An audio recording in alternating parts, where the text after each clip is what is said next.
जो तुम्हें कर्म मिला है उसे धर्म के अनुसार करो, भगवत समर्पित कर दो, वो यज्ञ हो जाएगा।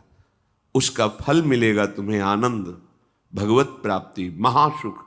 कर्म वही है, पर जब अहंकार से प्रेरित होकर अपने लिए करते हो सुसुख वांछा, तो उसमें अधर्म वृत्ति बढ़ जाती है। अधर्म वृत्ति निश्चित आपको भोगना पड़ेगा। यदि भगवान की शरण में हो जाओ, अबलो नशानी अबना नशई हो, वो कृपा करे तो सब क्षमा हो जाए। वो कह रहे हैं कि हम तो हम स्वरूपापेभ्यो मोक्षयिष्यामि मा शुचा। नहीं तो आपका जो कर्म प्रकाशित नहीं हुआ है और आपने पाप कर्म किया वो गुप्त है, वो नष्ट नहीं हुआ, वो भयंकर रूप रख के तैयार है, अपने समय पे तुम्हें नष्ट कर देगा। एक 45-50 वर्ष की अवस्था के थे। अब उनको ज्ञान हुआ कि हमारे द्वारा बहुत अधर्म हुए हैं, अब सब छोड़ो, अब सत् कार्यों में लगो। तो उनके सामने एक स्वर्णकार का मकान था। वो बहुत ही कपटपूर्ण व्यवहार करता था। भोले भाले लोगों को असली स्वर्ण लेकर के, केवल स्वर्ण का लेप करके अलंकार बेचता।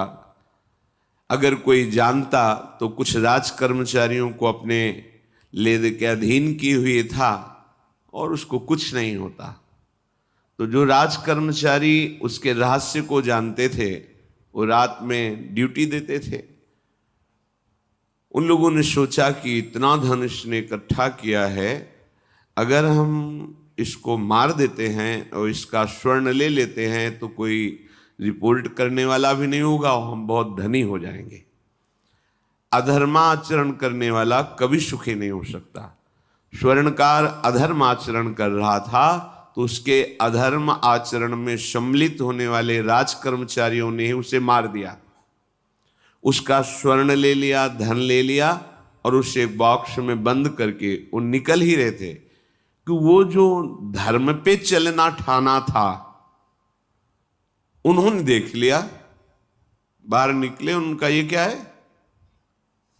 अब वो तो फंस गए क्योंकि बॉक्स में उसकी लाश थी और सब बैग झोला में स्वर्णाभूषण धन था।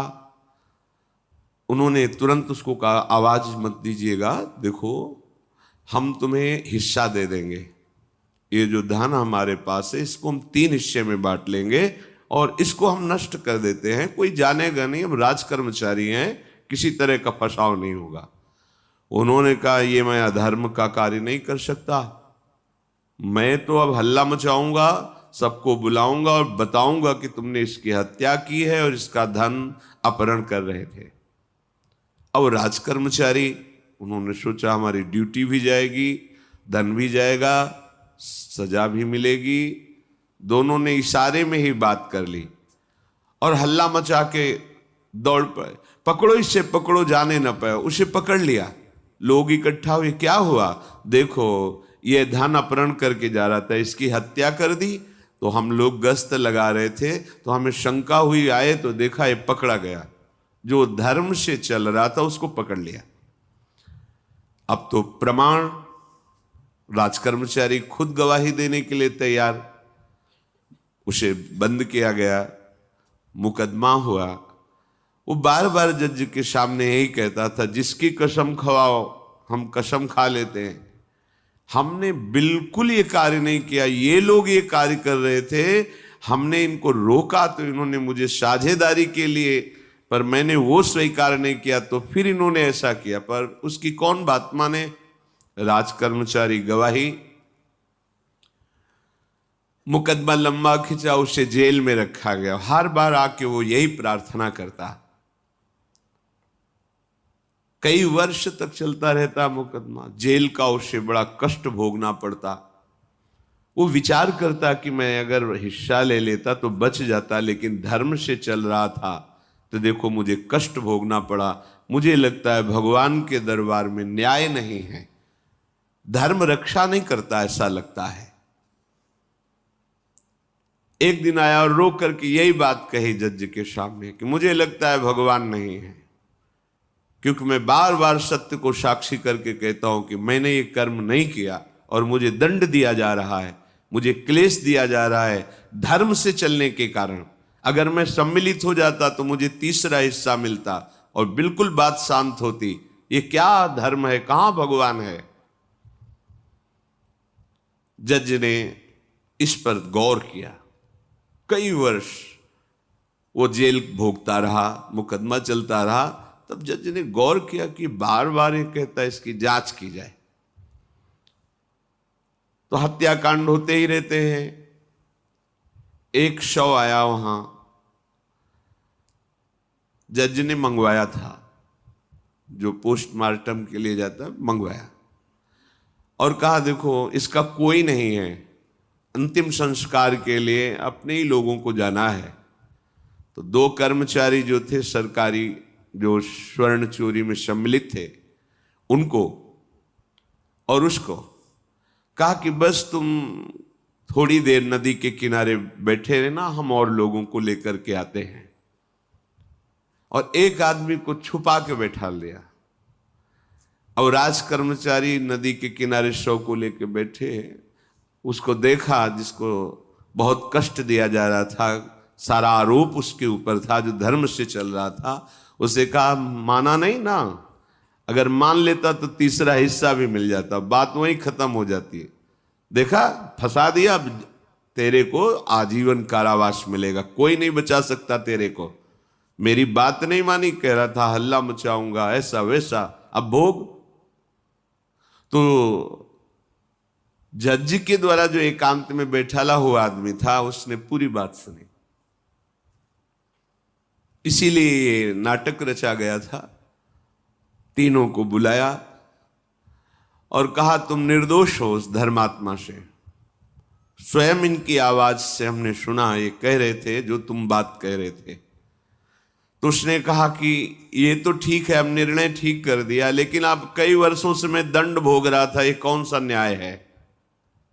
किस अपराध के कारण? मैं तो धर्म से चल रहा था, इसमें किंचन मात्र मेरा कोई अपराध नहीं था। फिर कई वर्ष से मैं सजा क्यों भोग रहा था? बार बार प्रताड़ना, नाना प्रकार के कष्ट क्यों भोगा मैं? फिर कई वर्ष से मैं सजा क्यों भोग रहा था? बार बार प्रताड़ना, नाना प्रकार के कष्ट क्यों भोगा मैं? जज ने कहा तुम हृदय को साक्षी करके बताओ, क्या कोई ऐसा अपराध किया है जिसका प्रकाश ना हुआ हो और तुम्हें दंड ना मिला हो? हम अब उसका कोई दंड थोड़ी तुम्हें देंगे, लेकिन तुम्हारे अंदर जो भगवान के प्रति आरोप है उसका निराकरण हो जाएगा। उसने कहा हाँ, यौवन अवस्था में मैंने किसी स्त्री को ऐसा ऐसा, और वो विरोध करने पर भी उसे मार दिया और आज तक बात कोई प्रकाशित नहीं हुई। तो बोले फिर भगवान को क्यों दोष देते हो? वो कर्म तुम्हारा दंड अगर मिल जाता तो नष्ट हो जाता, वो कर्म सुरक्षित है। उसी कर्म ने तुम्हें यहां अधर्म ना होने पर भी फंसाया और देखो तुम्हें भोगना पड़ा।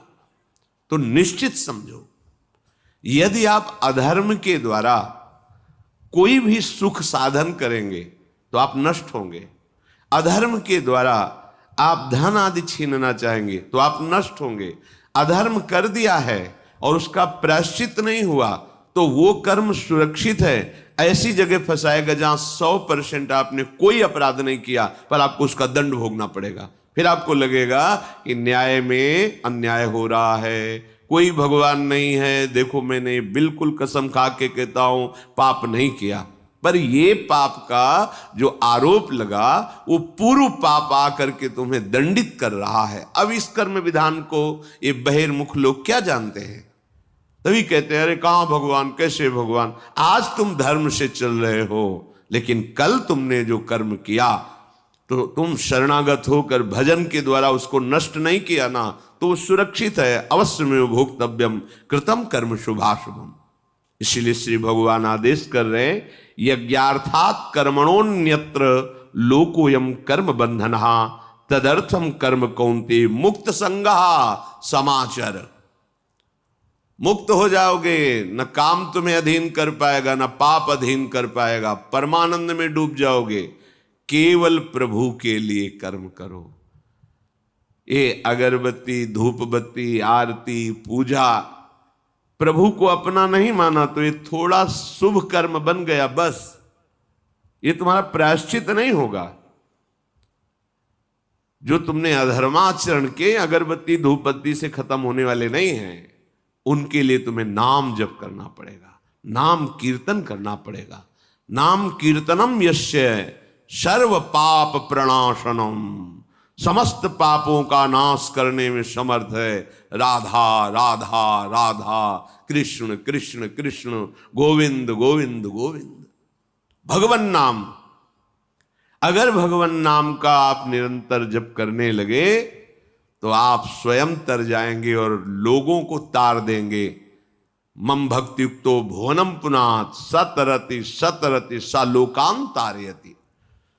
जो भी कर्म कर रहे हो वो भगवान के लिए भावना करो, उस कर्म को भगवान को समर्पित करो, तो तुमसे पापाचरण नहीं होगा। जो पापाचरण हो गए हैं 10 मिनट केवल बैठ करके अपने घर में ही ताली बजा के मंजीरा लेकर के, इसे नाटक मत समझो, आडंबर मत समझो। नहीं, जो आडंबर और नाटक किए हैं ना, वो जब अपना नाटक फैलाएंगे तो तुम उस नाटक से निकल नहीं पाओगे। माया का नाटक है। भगवान नाम कीर्तन, ये जो लोग कहते हैं ना कि भगवान तो हृदय में बैठे, दिखावे की क्या जरूरत है। अगर इतना बोध हो चुका है भगवान हृदय में बैठे, तब तो आप सिद्ध हो गए। केवल वाणी से बोल रहे हो, मन मानी आचरण कर रहे हो, दुर्गति को प्राप्त हो रहे हो, तो है ना सबके हृदय अछत विकारी, पर सकल जीव जग दीन दुखारी। सबके हृदय में बैठा है, पर दुर्दशा रोक रहा है क्या वो? क्यों? क्योंकि तुम केवल बातों से कहते हो तो सबके हृदय में बैठा है। ऐसा अनुभव किया? अगर ऐसा अनुभव किया तो बेविचार किसके साथ करते हो, चोरी किसकी करते हो, हिंसा की, कपट किससे, द्वेष किससे? बस केवल बातों से बात नहीं बनती। ये कर्म बातों से नष्ट नहीं होता, इसके लिए अनुष्ठान करना होगा नाम का। चाहे जैसी परिस्थिति हो, चाहे जो हो, जैसे भी हो, तुम्हारा मंगल होगा। अहोबत स्वपचतो गरियान यज्जिभ्यागे वर्तते नाम तुभ्यम। वो नीच आचरण करने वाला, अभक्ष पदार्थ खाने वाला भी यदि भगवान नाम उच्चारण करता है तो वो परम पावन हो जाता। अहो, आश्चर्य की बात, बड़े बड़े प्रायश्चित जिसे पावन नहीं कर सकते, भगवान नाम उसे पावन कर देता है। जय शीत हरिवंश विचार के मनुज देह गुरु शरण गही, सकई तो सब पर पंच तजी कृष्ण कृष्ण गोविंद कही। कृष्ण कृष्ण गोविंद क्या जाता है? हम तो ये नहीं कह रहे कि तुम नहा के जपो, तुम ऐसा जैसे हो जहां हो, गोविंद गोविंद राधा राधा राधा वल्लभ श्री हरिवंश, तुम पावन हो जाओगे प्यारे। तुम्हारी दुर्गति, तुम्हारी विपत्ति, तुम्हारी उन्नति में जो बाधक कर्म है उनको नष्ट करो। किसी से भीख मांगने की जरूरत नहीं, कृपा की। अगर नाम जप नहीं तो कहीं भी भाग के चले जाओ, देख लो तुम्हें क्या मिलता है। नाम जप करो, तुम स्वयं देने वाले बन जाओगे, मांगना मिट जाएगा जन्म जन्म का। विश्वास करो, जैसे भी हो। नहीं छोड़ पा रहे गंदी बातें, शुरू करो, नाम को तो अंदर लाओ, वो तुम्हें इतनी सामर्थ्य देगा, सब छूट जाएगा, सब छूट जाएगा। विश्वास करो। आज तक जितने बड़े बड़े ऊंचाई के पद पर पहुंचे हुए महात्मा हैं, सबके मूल में नाम पाया गया। निरंतर नाम जप, निरंतर अभ्यास करने से होता है। विश्वास करो, इसके बराबर न तीर्थयाटन है, न कोई अन्य साधन है। नाम कलयुग केवल नाम आधारा, सुमिर सुमिर नर उतर ही पारा। जिसने नाम का आश्रय ले लिया महासुखी हो गया। पर जब तक तुम्हारे पाप कर्म भस्म नहीं होते, तब तक तुम्हें आनंद नहीं मिलेगा। इसलिए विश्वास करके दीर्घ काल तक सम्मान पूर्वक, आदर पूर्वक हृदय में नाम जप करो। जब पाप वासनाएं नष्ट हो जाएंगी, पाप प्रवृत्ति नष्ट हो जाएगी, तब आनंद की धारा, तुम्हें कोई भी विपत्ति, कोई भी संकट परास्त नहीं कर पाएगा। प्रश्न होता है कि हम बहुत प्रयास करते पर सफलता नहीं मिलती। प्रयास को कहते हैं पुरुषार्थ, और सफलता नहीं मिली उसको कहते हैं प्रारब्ध। कभी कभी प्रारब्ध बहुत जोर का होता है, जो बड़े बड़े ऋषि मुनियों के ऊपर भी हावी हो जाता है। पर पुरुषार्थ व्यर्थ नहीं जाता। यदि वो सत है तो तुम्हारा पुरुषार्थ भी तो असत है।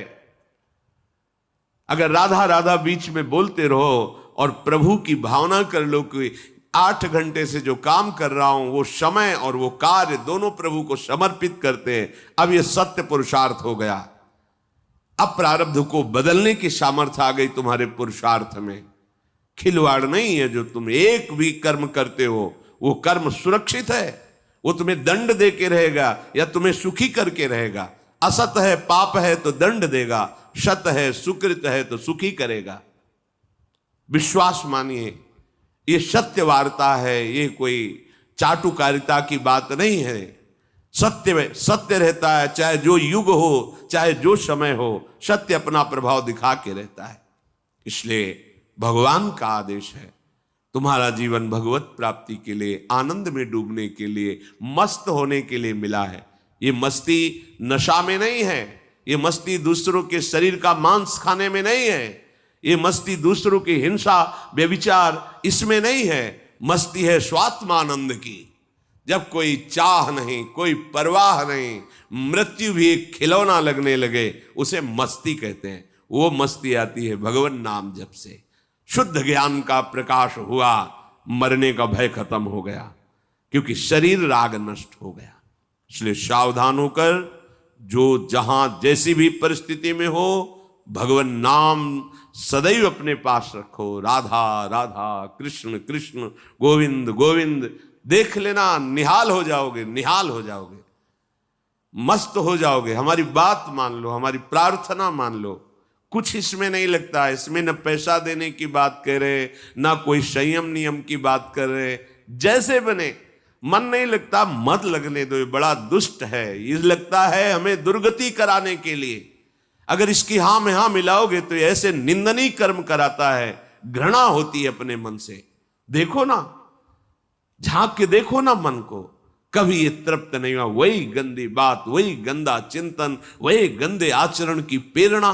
इस दुष्ट को मित्र मानते हो, ऐसे मन को। जो हमारा खास दुश्मन है वो मन है। वासनाओं में फंसा हुआ, वासनाओं की प्रेरणा करने वाला दुश्मन मन है। इस मन को डंडे से मारो। डंडा है हरिनाम। जितना जपोगे मन उतना ही सावधान रहेगा। कृष्ण कृष्ण, गोविंद गोविंद गोविंद, निरंतर रटन करो। राधा राधा राधा। क्या जाता है?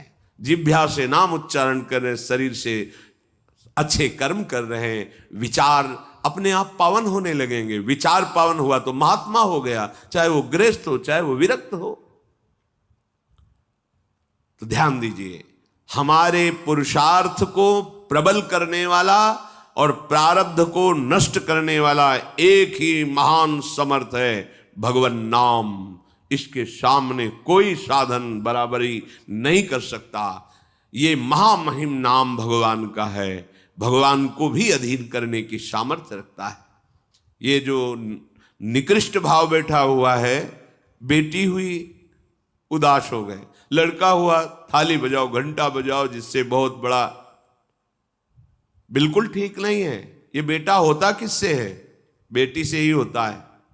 तुम किससे हुए हो? किसी मां से हुए हो। वो क्या थी? किसी की बेटी ही थी। कैसी मूर्खता छा गई है, गर्भस्थ बेटी की कोई परवाह न करके उसको। ये क्या है?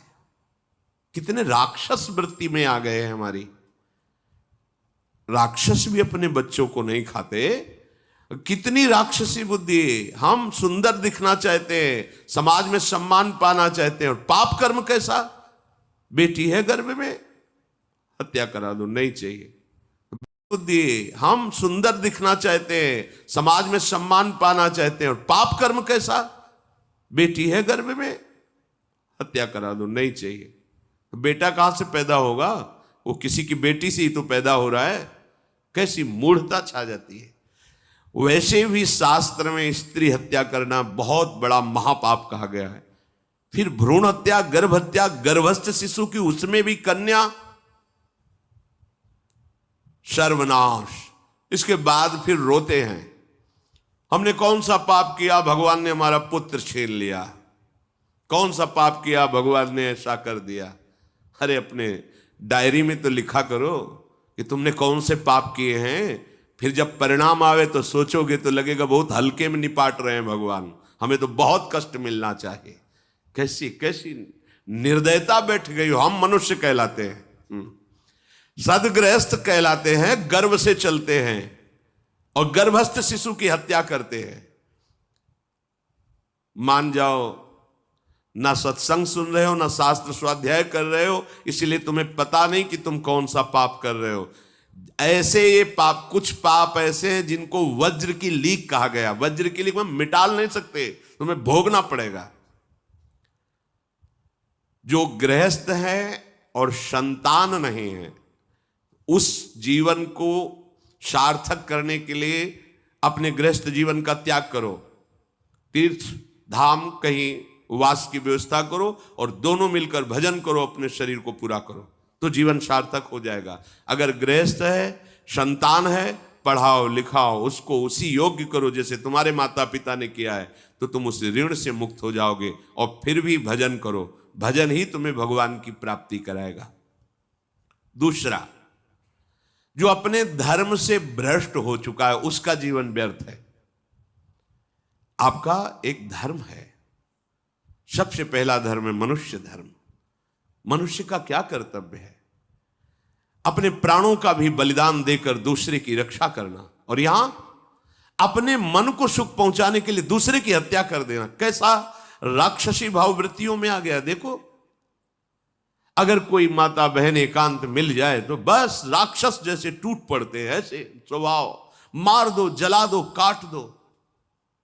बड़ी दुर्गति होगी, देख लेना, यहां भी होगी। छुपा के भी कर लो तब कर्म प्रकाशित होगा। जब तुम अपराध नहीं करोगे, अपराध नहीं करोगे, तब वो अपराध तुम्हें फंसाएगा और जीवन भर रुलाएगा। मरने के बाद नर्क मिलेगा। नर्क माने बड़ी जेल है, वो बड़ी जेल, ये छोटी जेल है। जैसे बड़े अपराधियों को बड़ी जेलों में भेजा जाता है, तो विश्व ब्रह्मांड की सबसे बड़ी जेल और वहां के सबसे बड़े जेलर यमराज, वहां दंड मिलता है। आप ऐसा ना सोचिए कि ये सब गप है। गांव में जैसे बात करे तो लगता है गप है, जब जेल हो आते हैं ना तो कहते हैं। एक गांव में मिले थे, कहा था कि अगर रोज 5 जूता कोई गांव में हमें मारे तो हम उसे सह लेंगे, लेकिन दोबारा जेल जाने वाला आचरण नहीं करेंगे। दिखा रहे थे कि देखो कैसे कैसे कष्ट वहां के कैदी भी मारते हैं जो बहुत पुराने हो गए हैं, वो हमको अनुशासन में रखते हैं। ऐसा ऐसा कितना कष्ट। अब वो गया ना तो भोगा, अब माया के कारण स्मृति नष्ट हो गई नहीं, सैकड़ों बार अपने भी भोग